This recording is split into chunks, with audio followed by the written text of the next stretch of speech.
Næsti viðmælandi okkar Skúli Björn Gunnarsson. Hann forstöðumaður menningar og sögustaðarins Skriðuklausturs.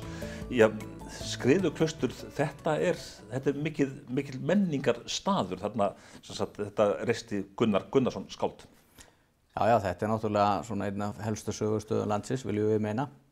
Þar sem að það ekki bara svo sem húsið sem að Gunnar reisti 1939, heldur náttúrulega var grafið upp hér í upphafi aldarinnar þetta miðaldaklaustur frá 16. öld sem að setur ansi mikið svip á staðinn orðið í dag.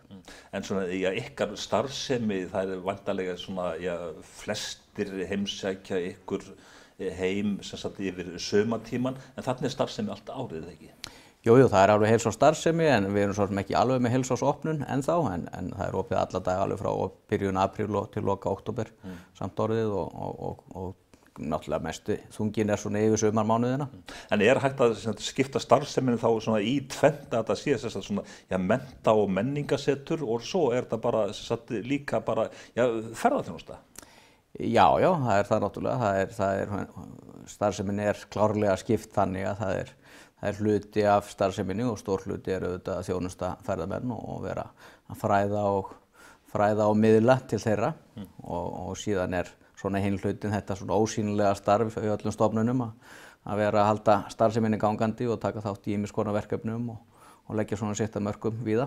Hvers konar miðlun sjáið þið Já, við erum náttúrulega með á staðnum með alltaf sýningu Gunnar og síðan erum við með sýningu klaustrið sjálft og svo erum við að hugsa líka minjarnar sem auðvitað þannig rétt við húsið og svo alls kyns sýningar af því að við reynum alltaf að hafa eitthvað nýtt að sjá fyrir hvern. Þannig að við erum með sýningar í galleríi, þar sem eru svona listsýningar bæði þeir sem dvelja í gestíbúð hjá okkur og sömuleiðis þeir sem eru bara listamenn starfandi hér á svæðinu. En hvað að frétta af fornleifa uppgreftri þarna á staðnum? Honum lauk náttúrulega svona formlega alveg 2012 og þá fullt frágengið minjasvæði opnað formlega.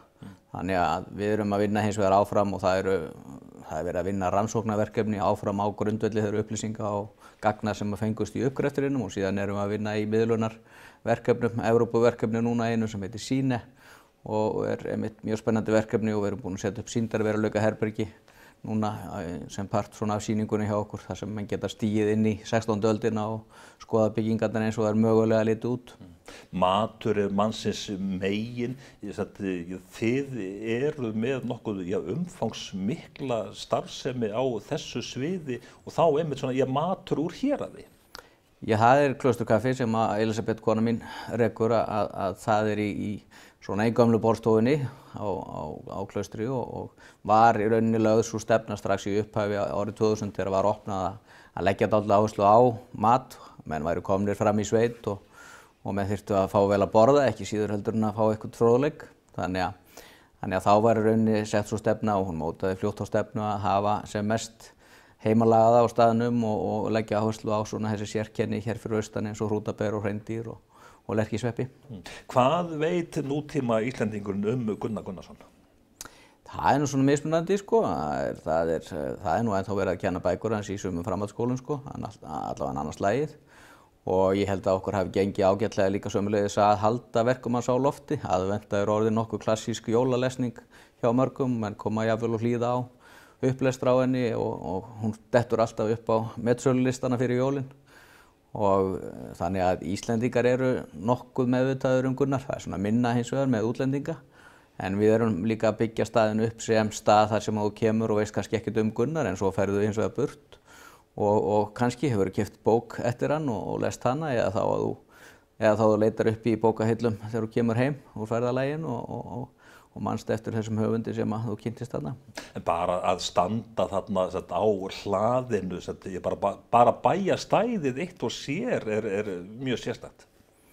Það það auðvitað, þess vegna þarna undir Klausturhæð og Valþjófsstaðafjalli að þetta svona fjalli rís þarna hátt yfir og gerir það reyndar að verkum að það aldrei kvöldsöl á Skriðuklaustri, það alltaf sólin sest klukkan 7.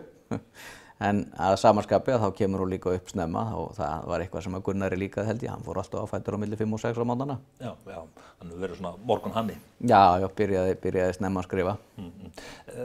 Svona fjöldi gesta, helst þetta svona jafnt og þétt ár frá ári hjá okkur?